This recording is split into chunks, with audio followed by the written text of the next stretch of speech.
feminista, ela teve como vertente o feminismo liberal. Um movimento muito conhecido dessa primeira onda é o movimento das sufragistas. Esse movimento, de início, ele foi pacífico, porém não houve muitos resultados. As mulheres elas eram ridicularizadas pelos homens da época.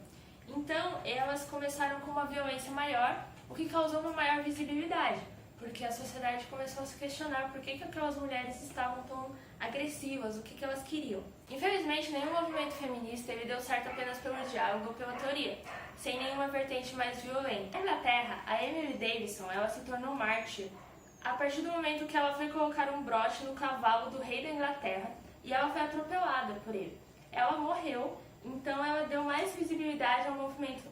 Já nos Estados Unidos, as mulheres começaram a se unir com os homens na busca pelo direito ao voto. Esses homens eles faziam parte do movimento que lutava pela abolição da escravatura. Esses dois movimentos se uniram, mas infelizmente o movimento de abolição da escravidão teve mais sucesso do que o movimento feminista.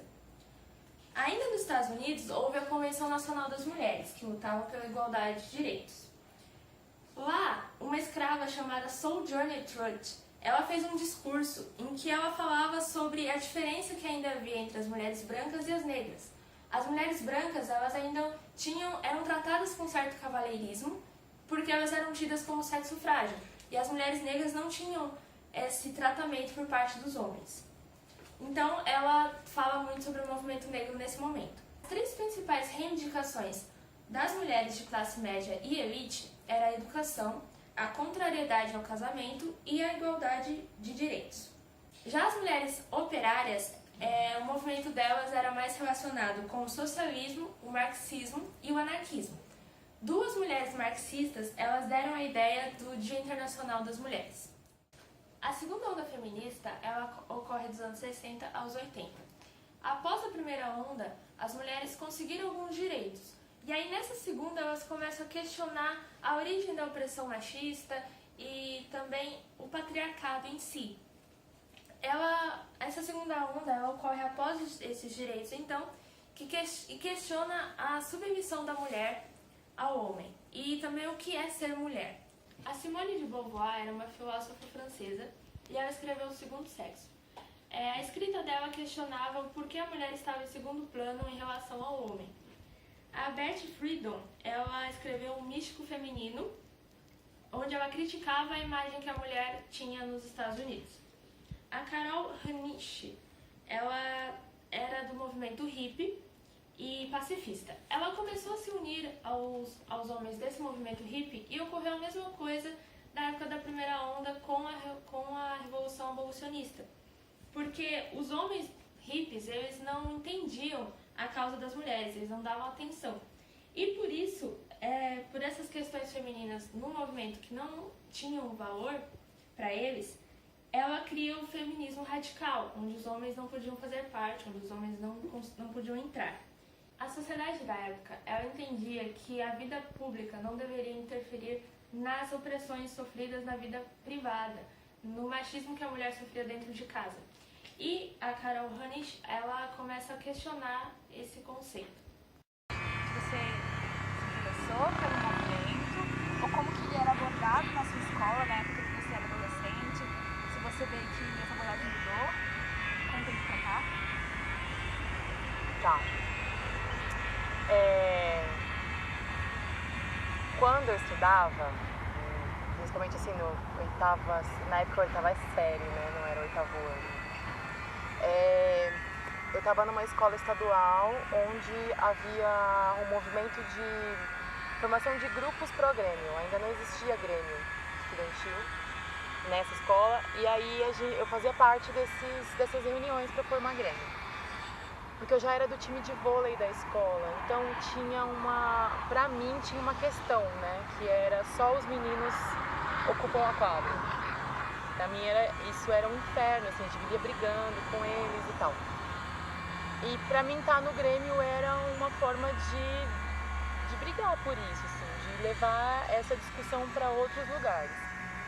Não tinha uma discussão clara sobre isto que eu estou fazendo é feminismo. Nunca teve. O que você acha sobre as ideias do movimento e como você aborda eles com os seus alunos? Então, o que eu acho muito importante, muito válido que seja abordado desde os pequenos, porque a cultura do Brasil não é uma cultura favorável. Na verdade, não tem esse tipo de conversa. Né? Eu duvido que tenha esse tipo de conversa em família, em rodas de amigo. É muito difícil, eu acho, que aconteça isso. Né? Então, eu acho que deveria ser uma questão abordada desde os pequenos. E aqui, na escola, a gente procura passar para eles algumas questões, porque eles ainda são muito pequenos também. Mas alguma coisa ou outra que acontece aqui na sala, alguma situação ou outra, a gente procura abordar e falar alguma coisa sobre isso, sim. A terceira onda feminista ela começa na década de 90 e ela engloba as bandeiras atuais. Na segunda onda, as mulheres brancas tinham conseguido alguns direitos, só que esses direitos eles não eram suficientes para as mulheres negras, elas precisavam de demandas mais específicas. E duas mulheres que lutaram por essas demandas foi a Angela Davis, nos Estados Unidos, ela era integrante dos Panteras Negras, e a Bell Hooks, também nos Estados Unidos, que era uma teórica e ativista social. A terceira onda ela também engloba a visibilidade de mulheres lésbicas, bissexuais, trans e homens trans. A senhora já presenciou ou sofreu machismo? Se sim, em que segmento da sociedade? Na família, na escola, no trabalho, na rua? Na família.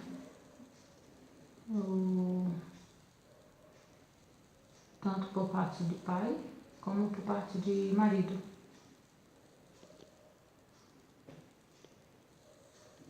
A senhora pode falar um pouquinho mais sobre isso? Sobre o tipo de machismo que a senhora presenciou ou sofreu?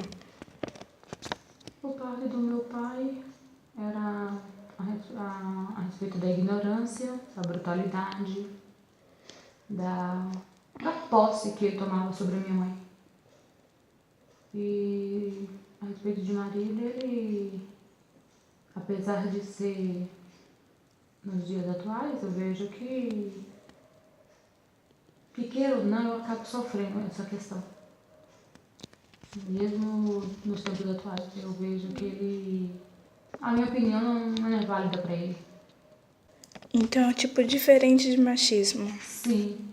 Tem o machismo que é com a ignorância, com a brutalidade, com a posse, que o homem acha que tem direito sobre a mulher. E o machismo que eu acredito que seja interno, sentimental. Uma mulher é assassinada a cada 2 horas no Brasil.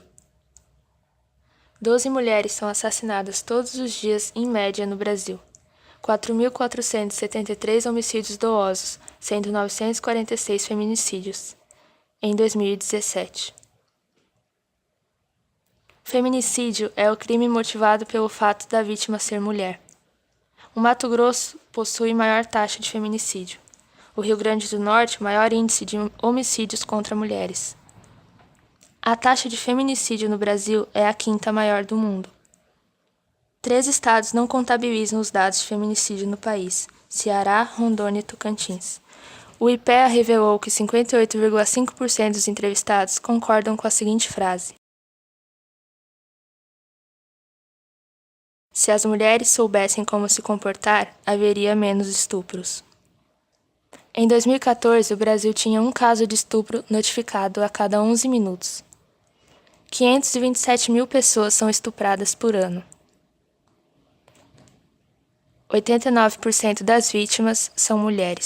Segundo a Organização Mundial da Saúde, estima-se que 35% das mulheres em todo o mundo já tenham sofrido qualquer tipo de violência.